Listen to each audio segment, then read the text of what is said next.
Dalam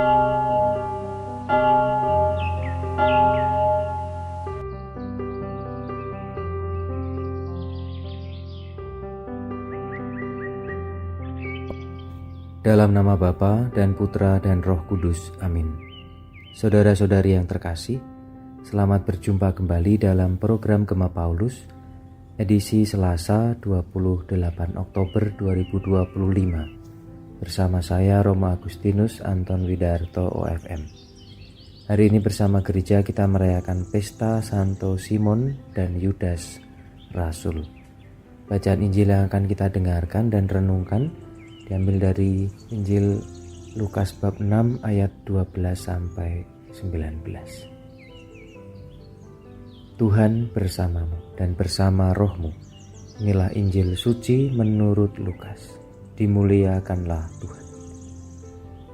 Sekali peristiwa Yesus mendaki sebuah bukit untuk berdoa. Semalam-malaman ia berdoa kepada Allah. Keesokan harinya ketika hari siang, ia memanggil murid-muridnya lalu memilih dari antara mereka 12 orang yang disebutnya rasul.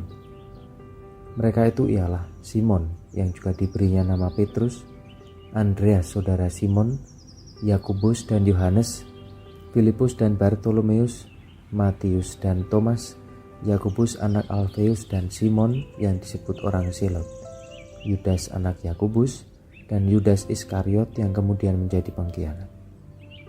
Lalu Yesus turun bersama mereka dan berhenti pada suatu tempat yang datar. Di situ berkumpul sejumlah besar dari murid-muridnya dan banyak orang lain yang datang dari seluruh Yudea dan dari Yerusalem, dari daerah pantai Tirus dan Sidon. Mereka datang untuk mendengarkan Dia dan untuk disembuhkan dari penyakit mereka. Juga mereka yang dirasuk oleh roh-roh jahat beroleh kesembuhan. Dan orang banyak itu berusaha menjamah Dia karena daripadanya keluar suatu kuasa dan semua orang itu disembuhkannya. Demikianlah sabda Tuhan, terpujilah Kristus. Saudara-saudari yang terkasih, hari ini pada pesta Santo Simon dan Santo Yudas, kita diajak merenungkan peristiwa Yesus yang memilih ke-12 rasulnya. Lukas memang tidak menyebut untuk apa Yesus memilih mereka. Namun penginjil Markus memberikan kita informasi dalam Markus bab 3 ayat 14. Dikatakan, ia menetapkan 12 orang untuk menyertai Dia dan untuk diutusnya memberitakan Injil. Jadi, saudara-saudari yang terkasih, tugas pertama para rasul adalah untuk menyertai Yesus atau untuk hidup bersama dengan Yesus. Sekarang, panggilan untuk hidup bersama Tuhan ini pun juga ditujukan kepada kita. Kita semua dipanggil untuk semakin bersatu dengan Tuhan. Harapannya, kita pun semakin menyerupainya.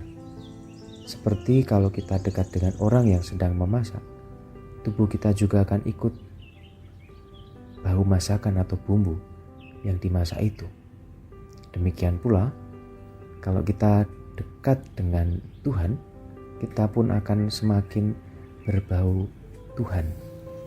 Artinya, sikap, cara berpikir, cara bertindak kita semakin selaras dengan kehendak-Nya. Juga seperti halnya ruji-ruji sepeda.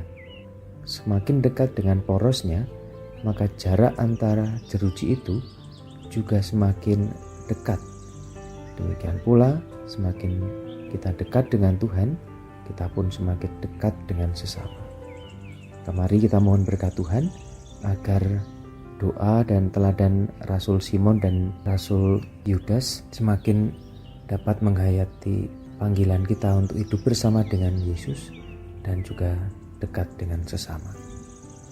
Tuhan bersamamu dan bersama rohmu.